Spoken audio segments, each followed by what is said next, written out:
ایک دن رسول کریم صلی اللہ علیہ وآلہ وسلم نے اپنی پیاری بیٹی حضرت سیدہ فاطمہ الزہرا رضی اللہ تعالی عنہا سے مسکراتے ہوئے فرمایا بیٹی فاطمہ، کیا تم جانتی ہو کہ دنیا میں ایک عورت ایسی بھی ہے جو تم سے بھی پہلے جنت میں داخل ہوگی؟ فاطمہ، کیا تم جانتی ہو دنیا میں ایک عورت ایسی رہتی ہے جو تم سے بھی پہلے جنت میں داخل ہوگی؟ یہ سن کر حسن و حسین کی اماں حیران رہ گئی، پریشان ہو گئی، حیران ہو کر بولی، ابا حضور، آخر وہ کون سی خوش قسمت عورت ہے جو مجھ سے بھی پہلے جنت میں جائے گی؟ تو آگے رسول کریم صلی اللہ علیہ وسلم نے جو جواب دیا، جواب سن کر سیدہ فاطمہ الزہرا کا چہرہ خوشی سے نہال ہو گیا، چہرہ خوشی سے جھوم اٹھا۔ ہائے وہ فاطمہ جس کے بارے میں کائنات کے نبی نے فرمایا فاطمہ میرے جگر کا ٹکڑا ہے، جس کی خوشی میں محمد کی خوشی ہے، جس کی تکلیف میں محمد کی تکلیف ہے۔ وہ فاطمہ جو جنت کی عورتوں کی سردار ہے، وہ فاطمہ جو نبی کی سب سے زیادہ پیاری بیٹی ہے، جسے دیکھ کر نبی کا چہرہ کھل اٹھتا ہے، جسے دیکھ کر نبی کا چہرہ مسکرا اٹھتا ہے۔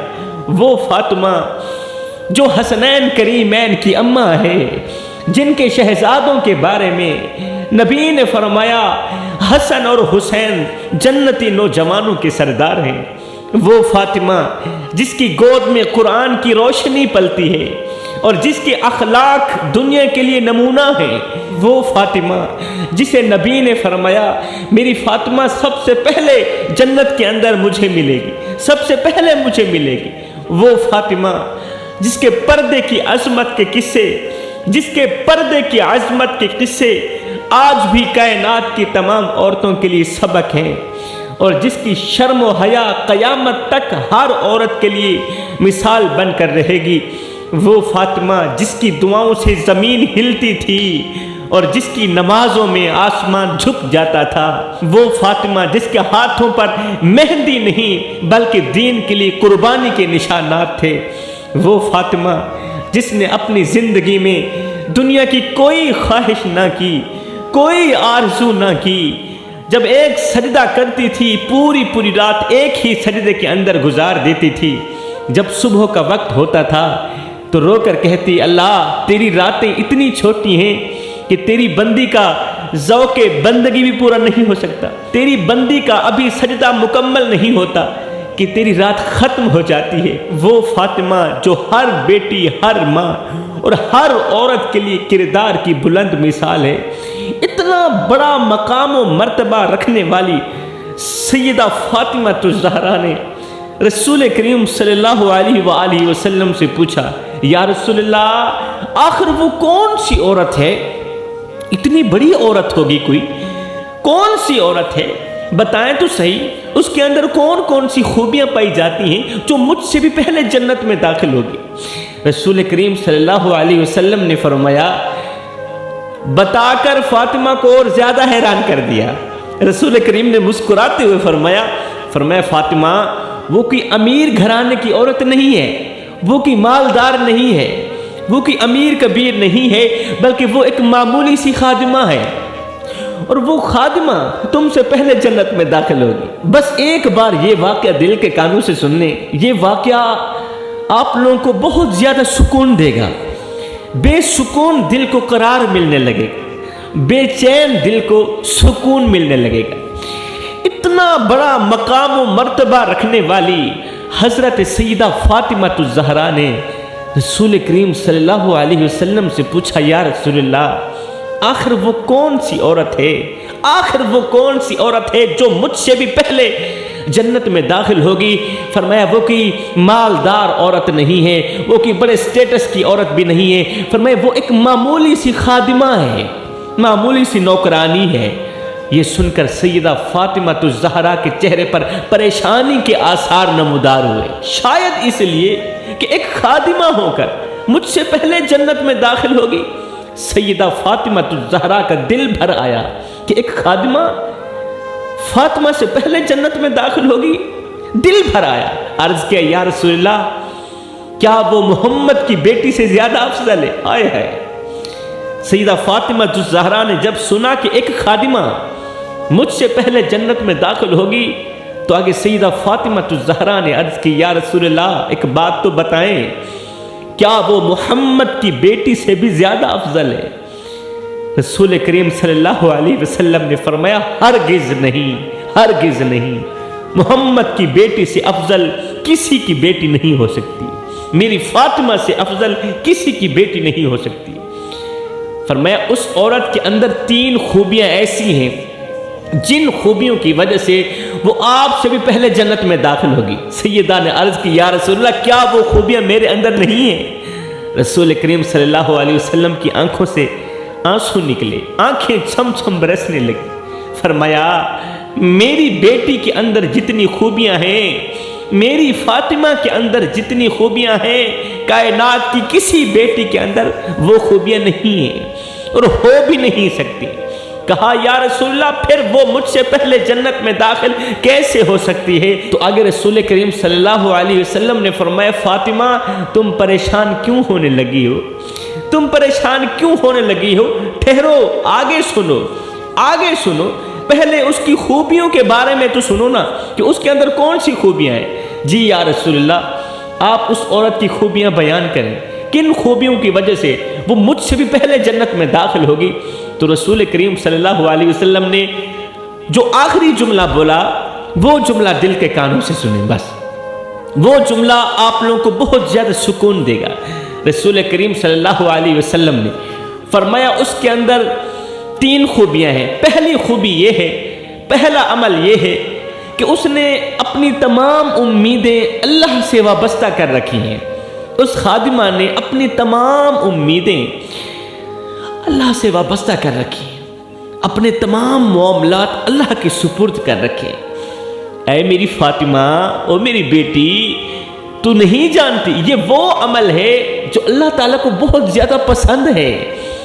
میرے محترم بھائیوں اور دوستو، یہاں پر میں تمہیں ایک سبق آموز واقعہ سنانا چاہتا ہوں۔ پہلے واقعہ سن لیں، پھر یہ خوبیاں آخر میں جا کر بیان کروں گا۔ اللہ اکبر۔ رات کا وقت تھا، ایک ماں اپنے بیمار بچے کو گود میں لے کر روضہ رسول کے قریب بیٹھی تھی۔ ایک ماں اپنے بیمار بچے کو گود میں لے کر روضہ رسول کے قریب بیٹھی تھی۔ اس کی آنکھوں سے آنسو رواں تھے، وہ رو رہی تھی۔ ماں نے بے بسی سے آسمان کی طرف دیکھ کر کہا، مایوس ہو کر آسمان کی طرف دیکھ کر کہا، یا اللہ، یا اللہ میرے بچے کو شفا دے دینا، اللہ میرے بچے کو شفا دے دینا۔ تو جانتا ہے نا کہ میں نے ساری امیدیں تجھ سے ہی وابستہ کر رکھی ہیں۔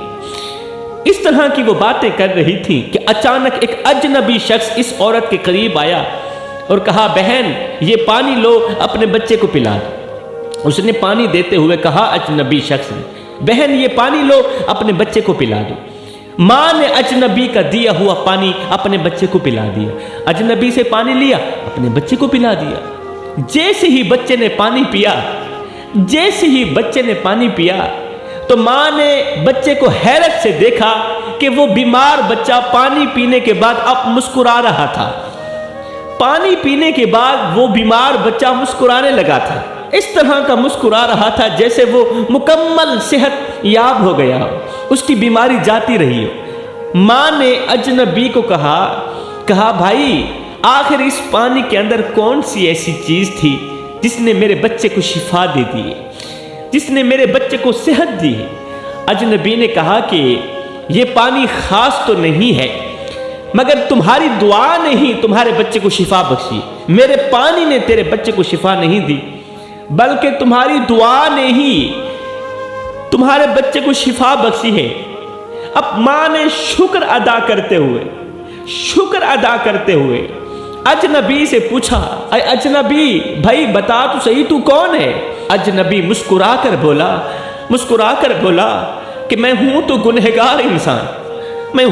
گنہگار انسان، لیکن اس چوکھٹ پر زندگی میں پہلی مرتبہ حاضر ہوا ہوں، مگر یہاں آ کر سب سے پہلا سبق مجھے جو ملا ہے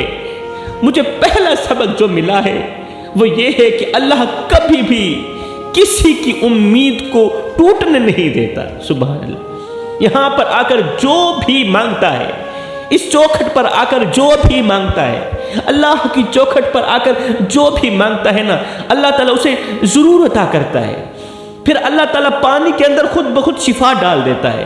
میں نے تو تیری پیاس بجھانے کے لیے ایک نارمل سا تجھے پانی دیا تھا، ایک نارمل سا پانی، اس پانی کے ذریعے اللہ تعالیٰ نے تیرے بچے کو شفا دے دی ہے۔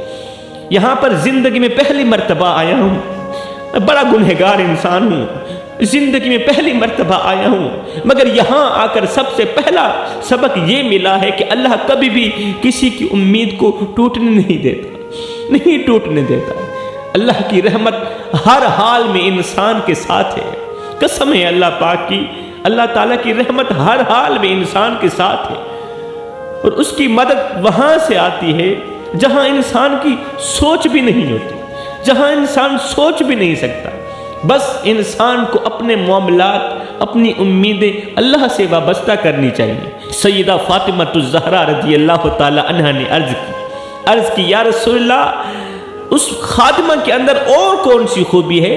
پہلی خوبی تو یہ ہو گئی کہ وہ اپنے معاملات اللہ کے حضور پیش کرتی ہے، اس کی دوسری خوبی کون سی ہے؟ فرمایا لوگ اسے برا بھلا کہتے ہیں مگر وہ کسی کو دکھ نہیں دیتی، کسی کو بد دعا نہیں دیتی، اے ہائے، کسی کو بد دعا نہیں دیتی۔ وہ اپنا یہ دکھڑا بھی اللہ کے حضور پیش کر دیتی ہے، کہتی ہے اللہ تو جان تیرے بندے جانے، لیکن تو مجھے جس حال میں رکھے میں اسی حال میں راضی ہوں۔ جے سونا میرے دکھ وچ راضی تے میں سکھ نو چلے ڈھاواں۔ یہاں پر میں تمہیں ایک اور چھوٹا سا واقعہ سناؤں، ایک چھوٹا سا واقعہ یاد آ گیا۔ یہ واقعہ بھی آپ لوگوں کی زندگی بدلنے کا ذریعہ بنے گا۔ جوانوں، ہوا کچھ یوں، رات کا گہرا سناٹا تھا اور ایک بستی کے درمیان اچانک چیخ کی آواز سنائی دی، چیخ و پکار کی آواز سنائی دی۔ لوگ اپنے گھروں سے باہر نکلے، دیکھیں تو صحیح آخر کون چیخ رہا ہے۔ گھروں سے باہر نکلے، دیکھا کہ گاؤں کی ایک مسجد کے اندر سے آواز نکل رہی۔ گاؤں والے حیرت میں مبتلا ہو کر مسجد کی طرف دوڑنے لگے، حیران رہ گئے کہ رات کا دوسرا پہر ہے، رات کی تاریکی ہے اور مسجد کے اندر سے اچانک رونے کی آواز کیوں آنے لگی۔ گاؤں والے حیرت میں مبتلا ہو کر مسجد کی طرف دوڑنے لگے، مگر جیسے ہی قریب پہنچے، جیسے ہی مسجد کے قریب پہنچے تو ان کے قدم خود بخود رک گئے۔ سب لوگوں کے قدم رک گئے۔ انہوں نے دیکھا کہ مسجد کے دروازے پر ایک بوڑھا شخص بیٹھا رو رہا ہے، چیخ رہا ہے، اور اس بوڑھے کے ہاتھ میں ایک خون آلودہ چاقو بھی ہے۔ بوڑھا رو رہا ہے، اس کے ہاتھ میں ایک چاقو ہے اور خون لگا ہوا ہے چاقو کے اوپر۔ بستی کے لوگ ڈر اور تجسس میں ہی تھے، ڈر میں ہی تھے، خوف میں ہی تھے کہ بوڑھے نے اچانک یہ کہنا شروع کر دیا، لوگوں تم مجھے نہیں جانتے، میں وہی گنہگار ہوں جس نے 20 سال پہلے اپنے ہی گاؤں کے امام کو قتل کیا تھا۔ میں وہی گنہگار ہوں جس نے 20 سال پہلے اپنے ہی گاؤں کے امام کو قتل کیا تھا۔ وہ امام اسی مسجد کے اندر اذانیں دیتا تھا، نماز پڑھاتا تھا۔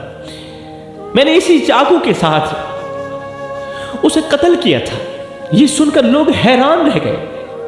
حیران کن بات تھی کہ 20 سال پہلے اس نے قتل کیا تھا، آج آ کر وہ اقرار کر رہا ہے اور اس نے وہ چاقو بھی اٹھایا ہوا ہے۔